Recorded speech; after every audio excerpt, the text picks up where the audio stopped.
योगेश, ये चाकू तुझे किसने मारा? मरा नहीं माँ, मुझे मारा गया। योगेश!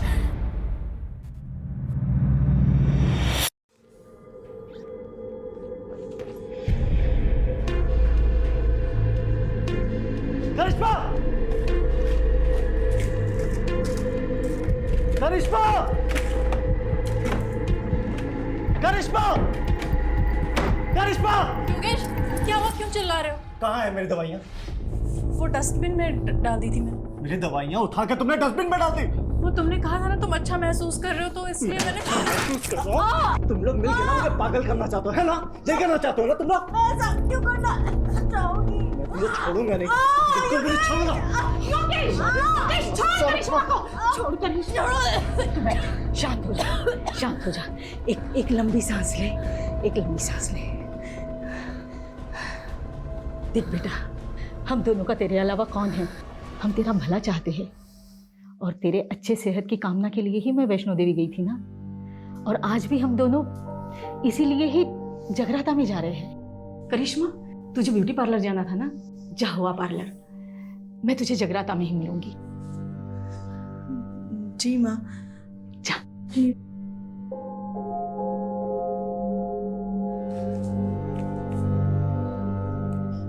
Take rest Yogesh. छुट्टी बिल्कुल, वो झूठी ही है, देख लूंगी मैं उसे, लेकिन तू शांत रहा कर। ये ले, तू आराम से बैठ के चाय और नाश्ता कर ले।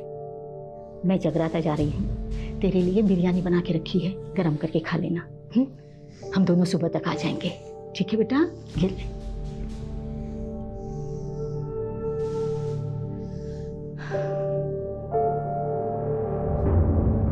सब झूठ है, सब।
बस राजीव साहब, अपने अंदर ना आजादी की हवा भर रहा हूँ। फिलोसोफर, हवा भर ली, टाइम पास कर लिया, चल ऊपर चढ़। बंटी की पूरी गैंग को पकड़वाकर मैंने अपना वादा पूरा किया, अब आप अपना वादा पूरा करिए। तू टेंशन क्यों ले रहा है? विटनेस प्रोटेक्शन सेल में तेरा नाम डाल दिया है, तेरी सजा कम हो जाएगी, उन्हें बात कर ली है। तू चलना, टाइम वेस्ट क्यों कर रहा है? चल। शुक्रिया राजीव साहब। हाँ चल चल चल। उसका लाइट का ध्यान रखना, ठीक है? अपने सेल में जाना चुपचाप। ठीक है, ठीक है। चल ऊपर चल।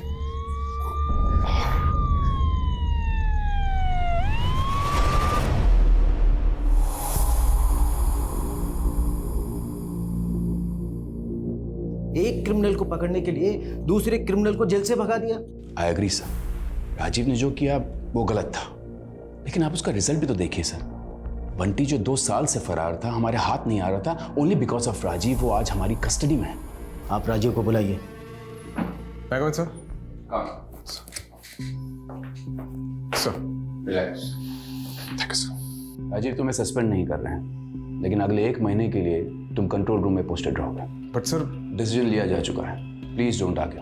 बट सर मैं तुम आज ही कंट्रोल रूम ज्वाइन करोगे। सर मैं मानता हूँ कि मैंने कानून तोड़ा है, लेकिन आप ही बताइए, अगर एक एम्बुलेंस इमरजेंसी में सिग्नल तोड़ती है तो क्या आप एम्बुलेंस के ड्राइवर पर कानून तोड़ने का चार्ज लगाएंगे? हाँ, मेरा तरीका गलत हो सकता है लेकिन मेरा इरादा बिल्कुल भी नहीं सर। जय हिंद सर।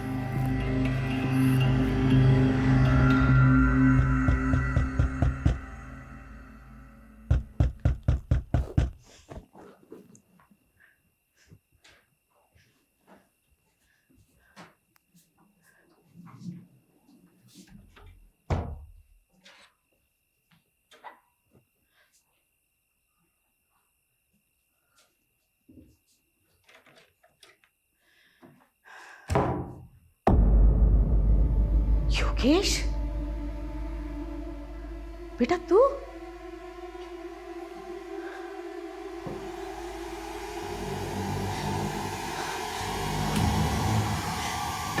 क्या है ये? योगेश! मरा नहीं माँ, मुझे मारा गया। योगेश! योगेश! योगेश! माँ, फिर से बुरा सपना देखा?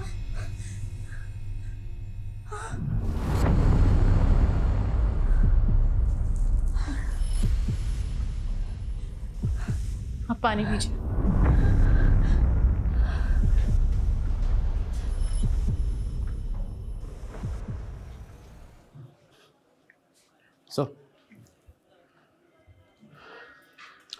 सॉरी सर, शिवा को पकड़ने का प्लान हम दोनों का था और सज़ा भी हम दोनों को ही मिलनी चाहिए थी। तू क्यों गिल्ट फील कर रहा है? तुझ पे थोड़ी सीनियर्स पे गुस्सा हूं मैं। ये पटक दिया कंट्रोल रूम में, उससे अच्छा सस्पेंड ही कर देते। सर, आपकी माताजी आई है। मेरा मतलब आपकी मम्मी की सिफारिश लेकर कोई माताजी आई है। कौन है? मेरा नाम गीता गुप्ता है और ये है मेरी बहू करिश्मा। आपकी माँ जब भी यहाँ होती है तो वो और मैं एक ही माता की चौकी मंडली में जाते हैं। ओह, आई एम सॉरी बट 4 महीने पहले आपके ही बेटे योगेश की हार्ट अटैक से मौत हुई थी, राइट? मेरे बेटे की मौत हार्ट अटैक से नहीं हुई, उसे मारा गया था। एक सेकंड। आपकी बेटे के मौत के 4 महीने बाद आप ये कह रही है कि उसका मर्डर हुआ था। ये किस बेसिस पे कह सकती है आप? उसने मुझे खुद बताया है कि उसका मर्डर हुआ है। योगेश! मरा नहीं माँ, मुझे मारा गया। उसने मुझे सपने में आके ये सब बताया। देखिए, मैं जानती हूँ आपको मम्मी की बात पर विश्वास नहीं होगा, पर जब से योगेश गए हैं तब से मम्मी को डरावने सपने आने लगे हैं। योगेश मुझे कुछ कहना चाहता है, वो अपने मौत का इंसाफ चाहता है, इसीलिए हम दोनों यहाँ आए हैं। गीता जी, मैं आपसे क्या कहूँ? देखिए, मैं चाह कर भी आपकी मदद नहीं कर सकता क्योंकि आपके पास कोई केस ही नहीं है। देखिए, किसी भी डरावने सपने को बेस बना के हम इन्वेस्टिगेशन नहीं कर सकते। इसका मतलब तुम्हें मुझ पे विश्वास नहीं है? देखिए गीता जी, आई एम रियली सॉरी, मैं आपकी कोई मदद नहीं कर सकता। ठीक है बेटा, जैसे तुम्हारी मर्जी।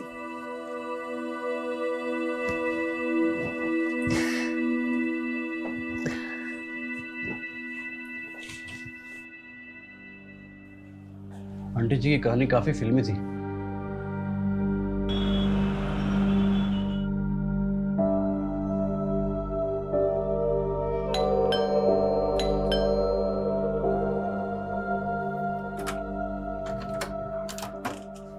आप लोग यहाँ इस वक्त? बेटा वो अंदर आइए। हाँ माँ जी बोलिए। योगेश के गुजरने से 2 दिन पहले उसका फुल बॉडी चेकअप हुआ था। अब देखिए, वो बिल्कुल तंदुरुस्त था, फिर ऐसे कैसे अचानक उसे हार्ट अटैक हो सकता है? देखिए माँ जी, आपको ही पता है कि आजकल 25-26 साल के लड़कों को भी हार्ट अटैक आ जाता है। वर्क प्रेशर है, स्ट्रेस की वजह से भी हो सकता है। राजू बेटा, मैं समझ सकती हूँ कि मैंने जो सपने में देखा उसे सच मानना तुम्हारे लिए मुश्किल होगा, लेकिन मुझे भी ये सब भुला पाना मुश्किल है। देखिए मम्मी जी बस ये चाहती हैं कि एक बार योगेश का केस आप इन्वेस्टिगेट करें। मैंने पहले भी इसीलिए FIR दर्ज कराई थी, लेकिन तब उस इंस्पेक्टर ने उस डॉक्टर से बात की जिसने योगेश को डेड डिक्लेयर किया था, और डॉक्टर ने इंस्पेक्टर से कहा था कि हार्ट अटैक से मौत हुई है, और इंस्पेक्टर ने वो केस बंद करा दिया बिना किसी इन्वेस्टिगेशन के। बस मैं इतना चाहती हूँ कि आप एक बार योगेश के केस को इन्वेस्टिगेट करें, फिर आप जिस भी नतीजे पर पहुँचोगे कि मेरा बेटा हार्ट अटैक से मरा या कुछ भी, मैं बिना किसी सवाल के मान लूंगी। कम से कम मुझे ये अफसोस तो नहीं रहेगा कि मैंने सच्चाई जानने की कोशिश ही नहीं की। ओके, कल आप दोनों हेडक्वार्टर आ जाइएगा, मैं केस को रीओपन कराने का रास्ता ढूंढता हूँ। सर आप भावुक होकर भूल कर रहे हैं। इस केस को हाथ में लेने का मतलब है हवा को हाथ में पकड़ना। कुछ हाथ नहीं लगेगा सर। सर ये लीजिए, चाय पीजिए। सर आप बताइए इन्वेस्टिगेशन कैसे करेंगे? मुझे पता है कंट्रोल रूम से इन्वेस्टिगेशन अलाउड नहीं है, पर गीता जी जिद पे अड़ी है, एटलीस्ट उनको तो सुकून मिलेगा। अनऑफिशियली सही, लेकिन मुझे करना पड़ेगा। और पता है कल क्या कह रही थी? योगेश की डेथ के 2 दिन पहले उसका हेल्थ चेकअप हुआ था और वो पूरी तरह से फिट था। सर वैसे ही उसकी डेथ रिपोर्ट भी कह रही है there is no foul play. और सर हार्ट अटैक आजकल लॉटरी की तरह हो गया है, कब किसकी निकल जाए कुछ पता नहीं। सर एक बात बताइए, एक तो 4 महीने पुराना केस है, ऊपर से लाश का पोस्टमार्टम नहीं हुआ है, सारी की सारी अस्थियां गंगा में बहा दी गई है। बचा क्या है हमारे पास इस केस में सर, सिवाय एक माँ के सपने के? आइए गीता जी, शुरू से शुरू करते हैं। 29 मार्च, जिस दिन आपके बेटे योगेश की डेथ हुई थी, उस दिन क्या क्या हुआ था? 29 मार्च को सुबह 4 साढ़े 4 बजे के आसपास मैं और करिश्मा जगराता से वापस घर पे लौटे थे।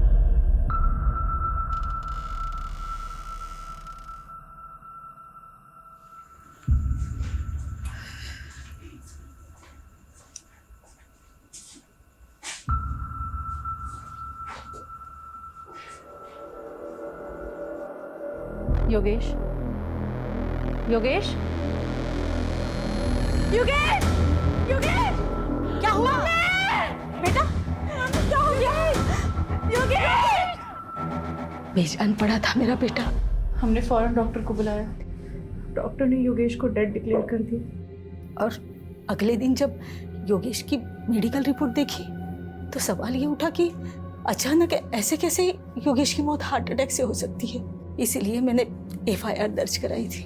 आपने जो पुरानी FIR दर्ज करी है उसकी डिटेल्स दीजिए, मैं वो फाइल मंगवाता हूँ।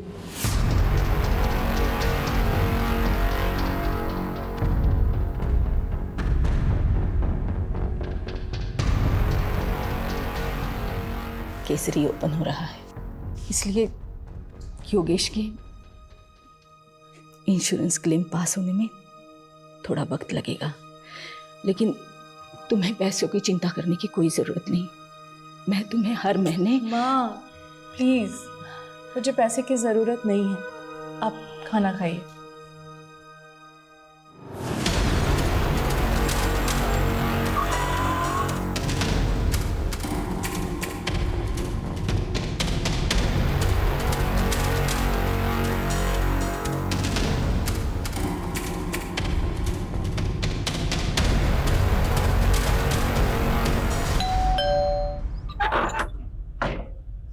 हेलो,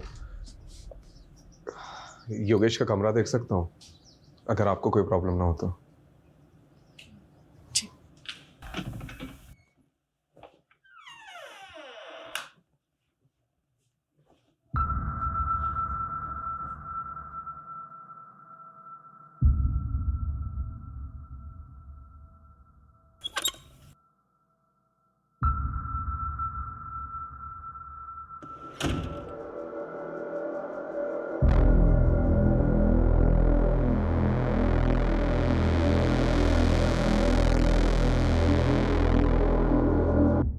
ये दोनों मेरे पोते हैं, युवराज और योहान, दून स्कूल में पढ़ते हैं।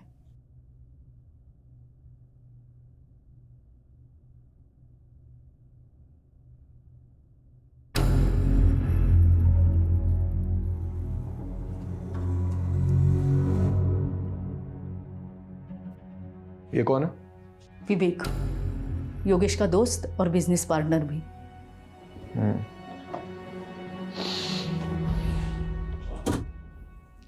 ये लैपटॉप किसका है? योगेश का। करिश्मा जी, आपके पास योगेश की कोई फोटो होगी उस दिन की जिस दिन उसकी डेथ हुई? मेरे बेटे युहान ने अपने भाई के लिए लिया था। युवराज का बोर्ड एग्ज़ाम था, इसलिए वो अपने पापा को आखिरी बार देखने नहीं आ पाया था। योहान से कांटेक्ट करके वो फ़ोटो मुझे भेज दीजिए। और भी कोई वीडियोस या फ़ोटोज़ लिए गए होंगे विधि के समय तो वो भी भेज दीजिएगा। मैं ये लैपटॉप और हार्ड डिस्क लेके जाता हूँ, कुछ इन्फॉर्मेशन मिल सकती है।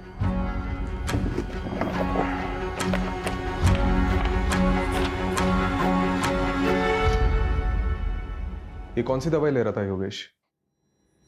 Anti anxiety pills. आज जो अपॉइंटमेंट है आप उसकी लिस्ट लेके आए। देखिए आज किस डॉक्टर साहब मुझे अभी आपसे बात करनी बहुत जरूरी। ओके ओके, काम डाउन नहीं डॉक्टर साहब, काम डाउन। नहीं डॉक्टर साहब, योगेश काम डाउन। क्या चला आपको समझ में नहीं आ रहा मेरे साथ क्या हो रहा है? योगेश शांत हो जाओ, शांत हो जाओ योगेश, रिलैक्स।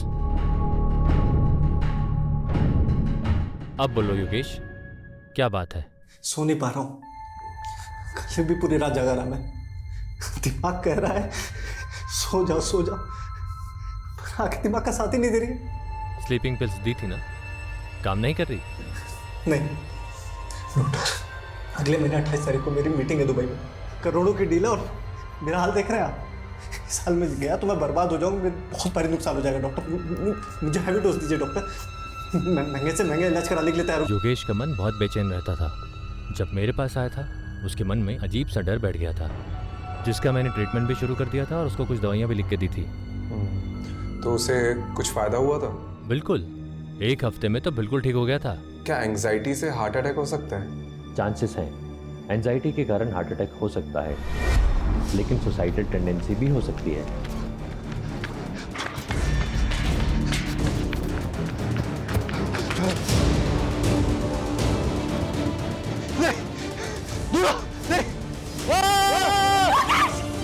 योगेश! योगेश! माँ, फिर से बुरा सपना देखा?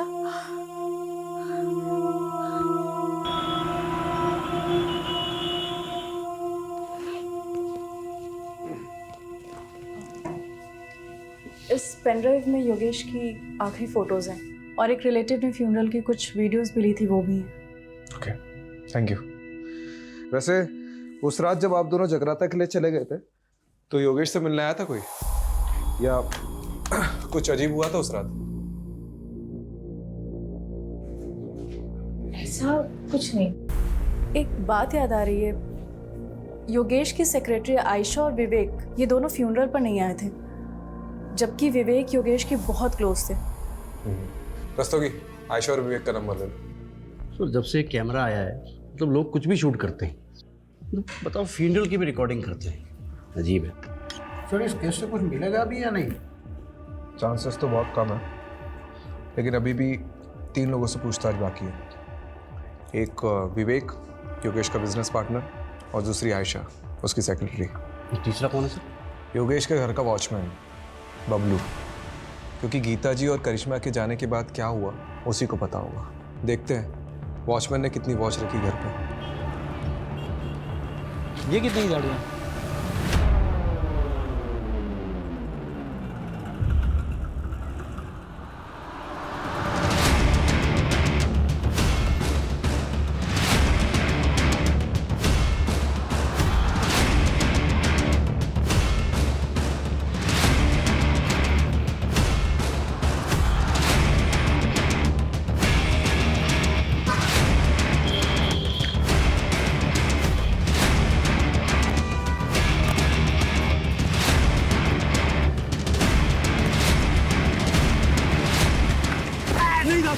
मैंने कुछ नहीं किया था, मैंने कुछ नहीं किया, मुझे कुछ नहीं किया ना? नहीं था। वेरी गुड, हम भी ऐसे ही इंसान को ढूंढ रहे जिसने ना कुछ भी नहीं किया, बाद में ना सब कुछ बता।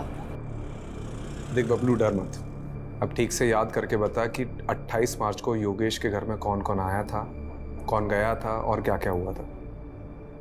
वो दिन बड़ा ही बेकार दिन था, एक के बाद एक तमाशे हो रहे थे योगेश साहब के घर पे।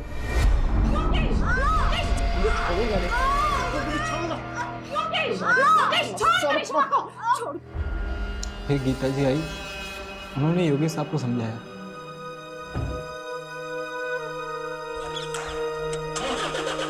उसके बाद करिश्मा मैम चली गई। ये करिश्मा मैम घर से कितने बजे निकली थी? लगभग 5:30 बजा होगा साहब, क्योंकि मैं वही टाइम पे चाय पीता हूँ। और उसके बाद क्या हुआ था? फिर 7 साढ़े 7 बजे मैंने एक और झगड़े की आवाज़ सुनी। क्या है ये योगेश? तूने अपनी माँ को इतना बड़ा धोखा दिया, मेरे नकली साइन करके अपनी पुश्तैनी जमीन बिकवा दी। क्यों इतना ओवर रिएक्ट कर रही हो माँ? तुम क्या करती हो जमीन का? मुझे बिजनेस में जरूरत थी पैसों की तो मैंने उठा के बेच दिया, और वैसे भी तुम्हारे मरने के बाद तो वो जमीन मेरी होने वाली थी ना, तो क्या गलत किया? अरे तो मुझे बता दिया होता, मेरी नकली साइन क्यों की? इसी मेलोड्रामा से बचने के लिए कि पापा की आखिरी निशानी है, पुश्तैनी जमीन है, ब्ला ब्ला ब्ला ब्ला। तेरे पापा का अरमान था उस जमीन को पापा लेके। नहीं रहे अब सारे फैसले मुझे करने हैं। अब आपको संभालना भी मुझे है माँ। मैं आपको अच्छे से नहीं संभाल रहा हूँ क्या? आजकल के बच्चों को देखिए, वो अपने माँ बाप को उठा के वृद्धाश्रम छोड़ाते हैं, लेकिन मैं ऐसा नहीं हूँ माँ। मैं आपको संभाल रहा हूँ, है कि नहीं माँ? गीता मैम के जाने के बाद विवेक साहब और आयशा मैम आए थे, यही करीब 9 साढ़े 9 बजे।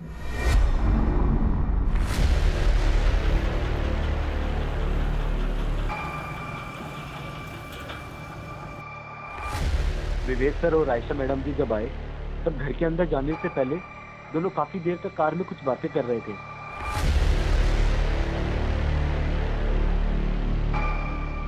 थोड़ी देर बाद वो अंदर चले गए साहब। तो इसकी रजिस्टर में एंट्री क्यों नहीं करवाई? साहब ये दोनों अक्सर वहाँ मिलने आया करते थे। बबलू तो फिर से मत कहना कि तूने फिर से कोई झगड़े की आवाज़ सुनी थी।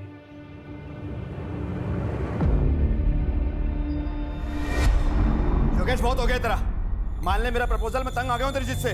तंग तो मैं आ गया हूँ, हर बार तेरी वजह से मुझे घाटा हुआ है। अबे गधा है तू, एक नंबर का गधा। साले अगर नंगों के शहर में ना तुझे लंगोट बेचने के लिए बेच दूं तो वो भी नहीं बेच सकता तू। साले बहुत सुन ली मैंने तेरी बकवास। तू मुझे अपना डिसीजन बता कि तू है या नहीं मेरे साथ। नहीं हूँ, बोल अब क्या करेगा बोल। कॉलर छोड़। नहीं छोड़। कॉलर छोड़। नहीं छोड़ूंगा साले। काम डाउन, इधर बैठो तुम। सिट।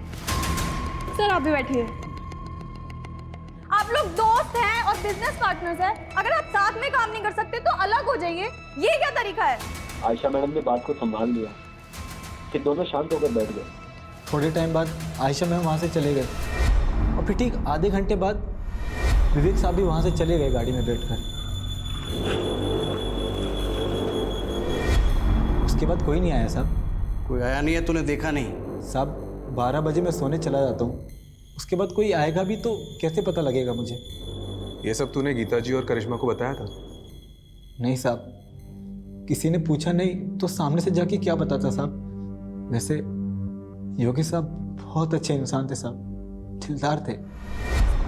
अरे बबलू जी साहब। कोई वो तो कुछ नहीं साहब, बस वो।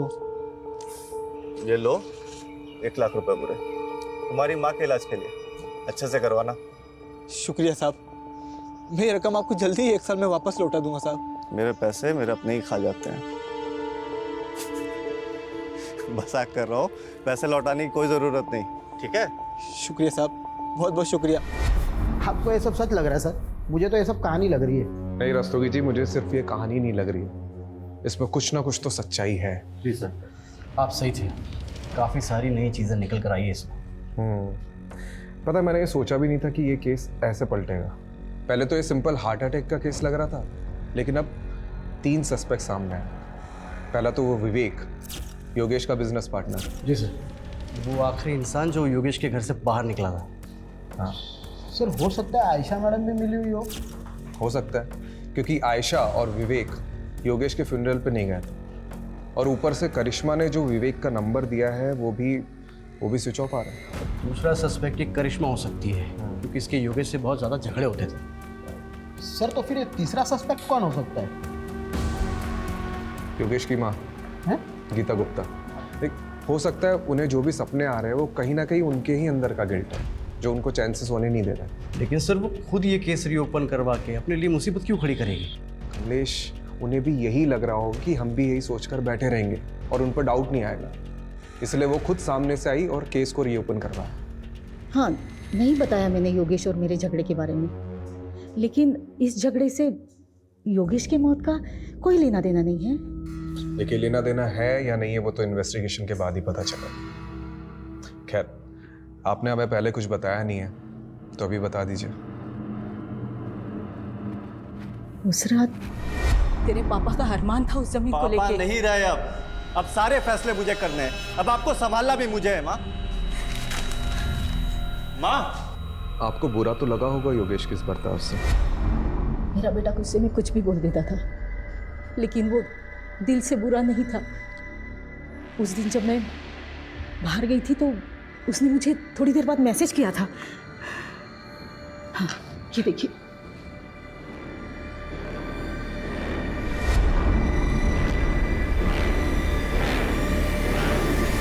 जी सर, हमारा झगड़ा हुआ था।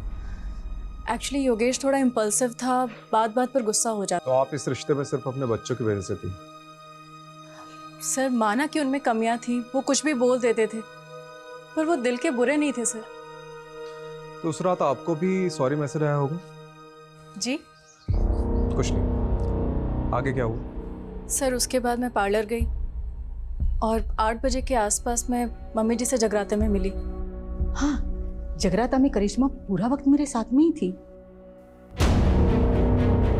मुझे समझ नहीं आ रहा मुझे यहाँ क्यों बिठा के रखा है।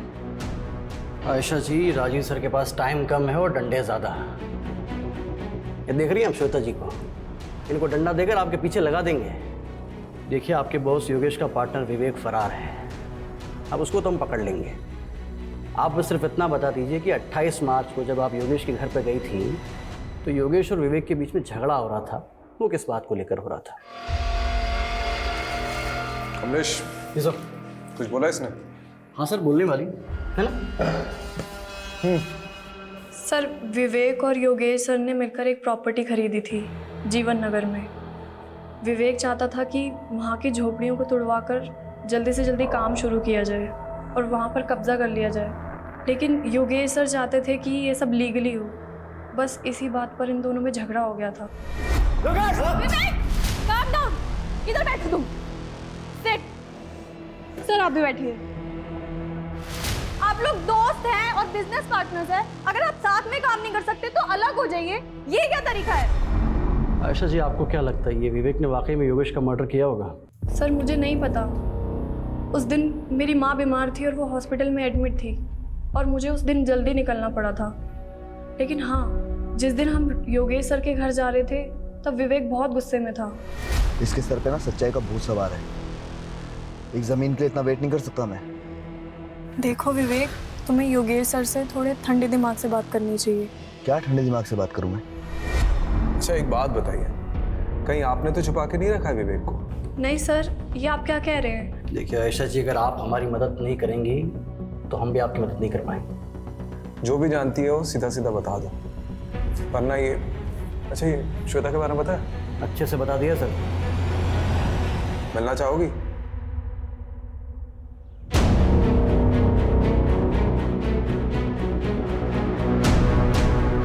सर, आयशा ने जो लोकेशन बताई थी उस पर हम नजर रखे हुए हैं।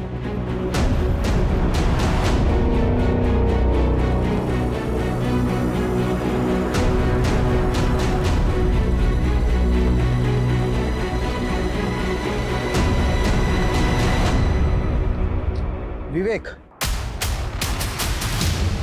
विवेक मार खा के बोलेगा कि बोलने के बाद मार खाएगा? चॉइस तेरी। देख, हमें सब पता है कि योगेश की मौत में तेरा ही हाथ है। बहुत नफरत करता था ना उससे।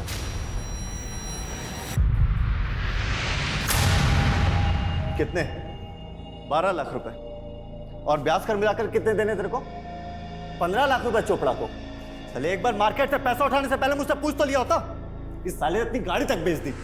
अब तुम शांत। चुप, कोई नहीं बीच में बोलेगा। योगेश, माँ आप भी चुप, एकदम चुप माँ। इससे गलती हुई है और इसे इसकी गलती की सजा मिलनी चाहिए। क्यों साले, है ना? ये है तेरी गलती की सजा। नई गाड़ी तेरे लिए।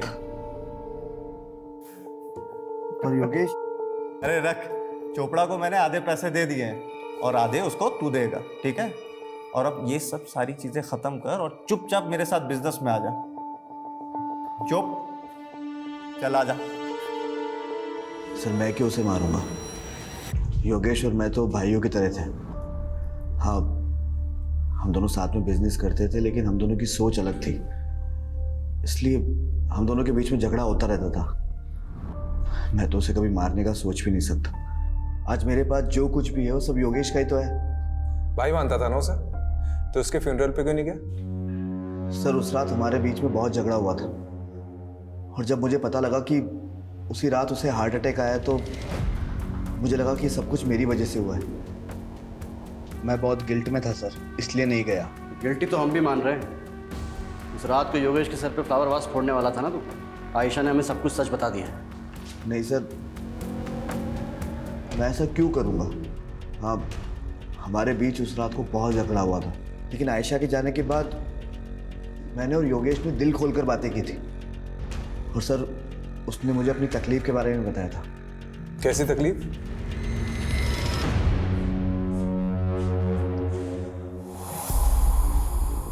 सब गलत हो रहा है यार, खुद पर काबू ही नहीं रहता। रोज झगड़ा होता है करिश्मा से।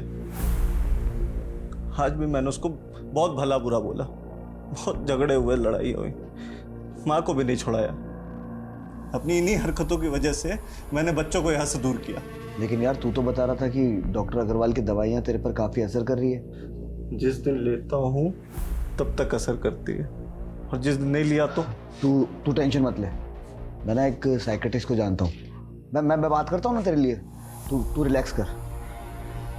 मुझे पता है तुझे बेस्ट रिलैक्स कराने का तरीका। एक मिनट रुक।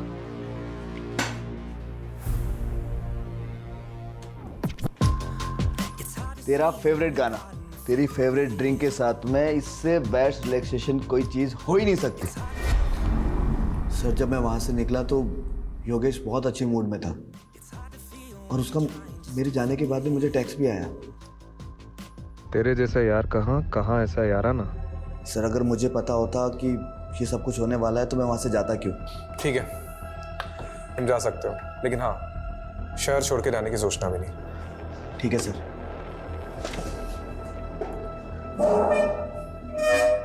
सर, वो मुझे आपको कुछ बताना है।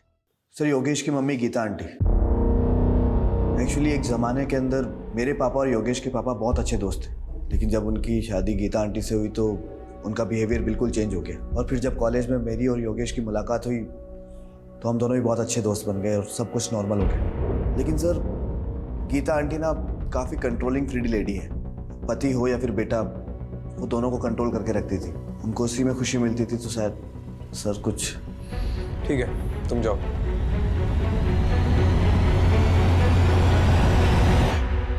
सर, वो हार्ड डिस्क ओपन हो गया है। कुछ मिला? सर, अभी तो देखना शुरू किया है, बहुत सारे वीडियो है।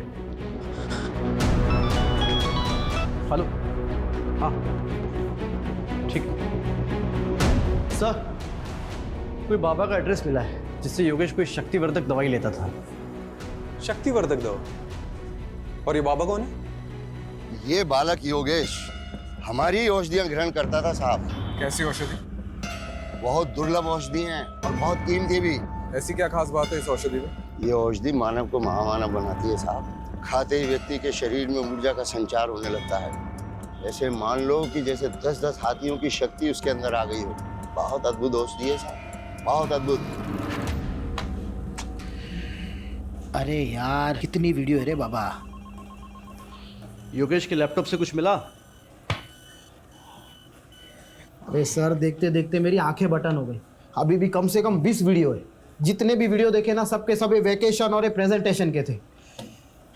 फिर भी सर ट्राई करता हूँ।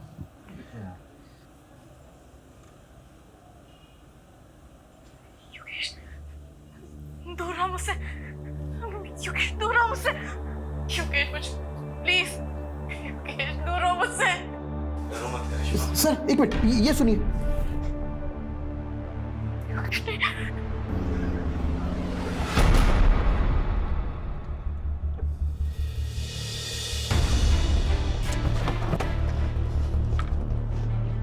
कहा ना मैंने, हर हस्बैंड वाइफ की तरह मेरे और योगेश के बीच में भी प्रॉब्लम्स थी, एंड इट्स नॉर्मल। बस अभी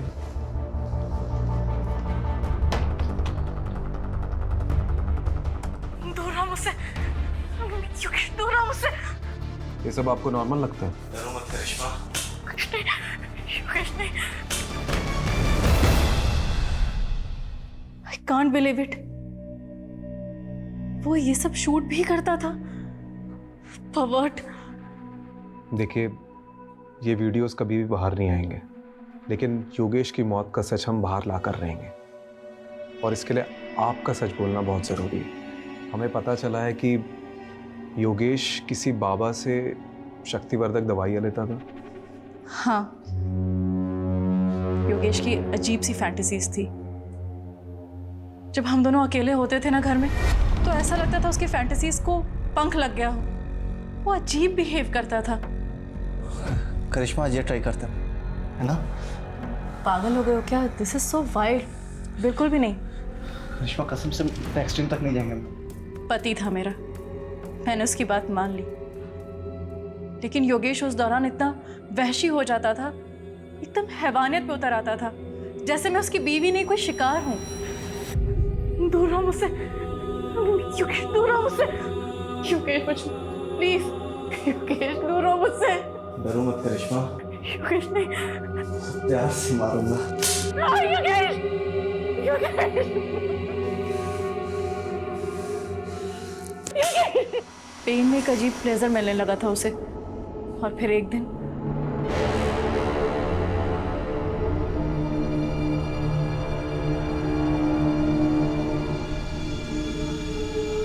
योगेश, क्या कर रहे हो तुम? छोड़ो। इसमें मुझे मर जाओ। योगेश, योगेश, योगेश, क्या हो गया तुम्हें? I'm sorry करिश्मा, पता नहीं मुझे क्या हो जाता है। मैं कैसे ऐसा कर सकता हूँ? मैं कैसे तुम्हें मार सकता हूँ?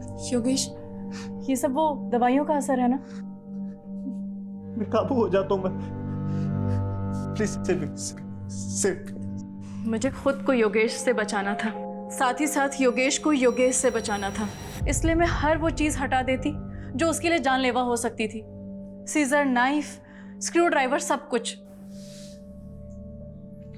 तो ये सब आपने गीता जी को बताया? नहीं, प्लीज आप उन्हें कुछ मत बताइएगा। उन्हें बहुत दुख पहुंचेगा। And it's my request, please.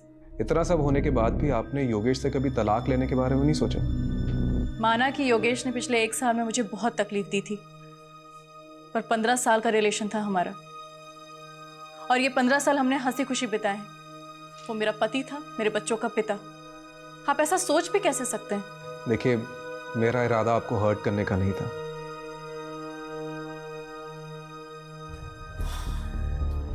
मुझे ये योगेश का कैरेक्टर समझ में नहीं आ रहा।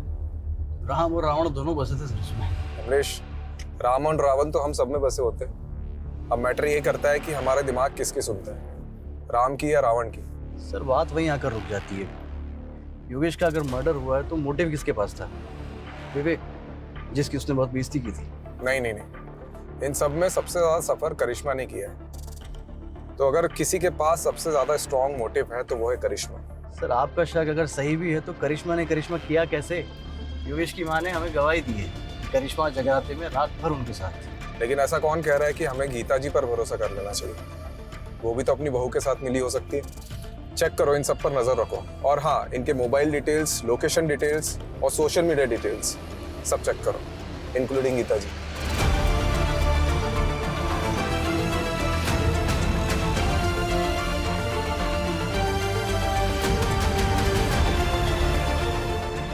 एटर्नल लव 50-50 क्या नाम है? अरे सर सारे सस्पेक्ट की सभी सोशल मीडिया अकाउंट पे स्कैनिंग की, उसमें से एक ऑनलाइन स्टॉकर हाथ लगा है। एटर्नल लव 50-50 पिछले कई साल से एक करिश्मा को सोशल मीडिया पे स्टॉक कर रहा है। 2 साल पहले भी इसने करिश्मा को कुछ मैसेजेस किए थे। सर जब ये करिश्मा कॉलेज में थी ना तो मिस दिल्ली रह चुकी थी। तू क्या इतने सालों बाद ये फिर से आ गया? कुछ भी? अरे सर ऐसा ही है, ये स्टॉकर ने कितनी बार करिश्मा को प्रपोज भी किया था, पर कुछ टाइम बाद करिश्मा के डांटने पर इसने मैसेजेस करना बंद कर दिया। इसका प्रोफाइल तो देखो, है कौन है? तो देखो, है कौन है? लगता है ये HNF जिम का मेंबर है। रस्तोगी, ये जिम के मेंबर्स की लिस्ट निकालो। कितने लोग हैं? 5000 के आसपास लोग हैं। मेरे गांव से भी ज्यादा लोग तो तुम्हारी जिम में हैं।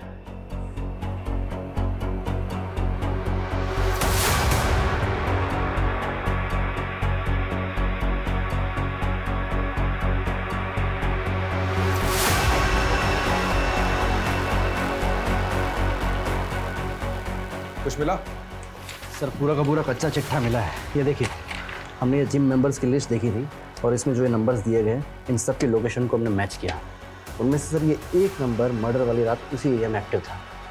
रात को 1 बजे इस नंबर पर पहले कॉल आया और उसके बाद एक मैसेज। ये नंबर एटर्नल लव का है। सर इस नंबर की हमने और डिटेल्स निकाली तो इसकी ब्राउजिंग हिस्ट्री से पता चला कि ऑनलाइन इसमें कोई ड्रग के बारे में सर्च किया गया था। हो सकता है इस ड्रग का इस्तेमाल योगेश के हार्ट को जमाने के लिए किया गया हो, ताकि नेचुरल डेथ की आड़ में मर्डर को छुपाया जा सके।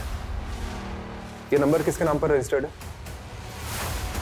हाँ मैं आ रही हूँ, लेकिन आप बताएंगे बात क्या है? अरे बैठ। देखिए आप ये ठीक नहीं कर रहे हैं, आप मुझे ऐसे जबरदस्ती नहीं रख सकते। ओह, तू कुछ नहीं बोलेगा ना तब भी तू फंस चुका है। एटर्नल लव, क्योंकि तेरे साथी ने सब कबूल कर लिया। मुझसे गद्दारी? गद्दारी नहीं, समझदारी की उसने। अब तू डिसाइड कर तुझे क्या करना है।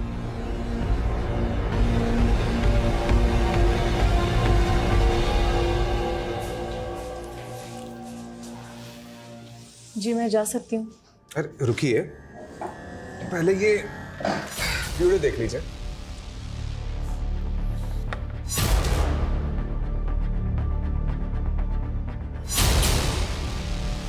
करिश्मा जी, आपके एटर्नल लव ने अपना जुर्म कन्फेस कर लिया है।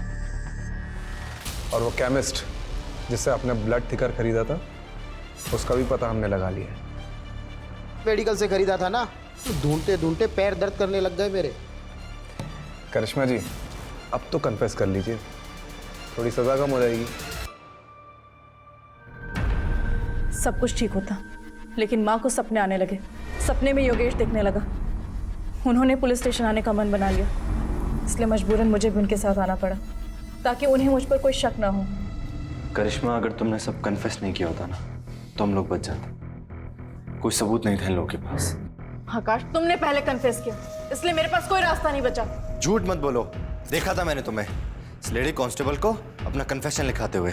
बेवकूफ, मैं बस उसे इन्फॉर्मेशन दे रही थी। अरे लवबर्ड्स, झगड़े क्यों कर रहे हो? हाँ, तुम दोनों की थोड़ी गलती है। वो तो हमने प्लान किया था तुमसे सच उगलवाने के लिए। करिश्मा जी ने एक दूसरा नंबर भी ले रखा था, जिसके बारे में हमें नहीं बताया। और उस नंबर की लोकेशन रात को 1 बजे योगेश के घर की थी। उस नंबर से हमें और भी इंफॉर्मेशन मिली है, लेकिन ये भी जरूरी था कि तुम दोनों अपने मुंह से उगलो।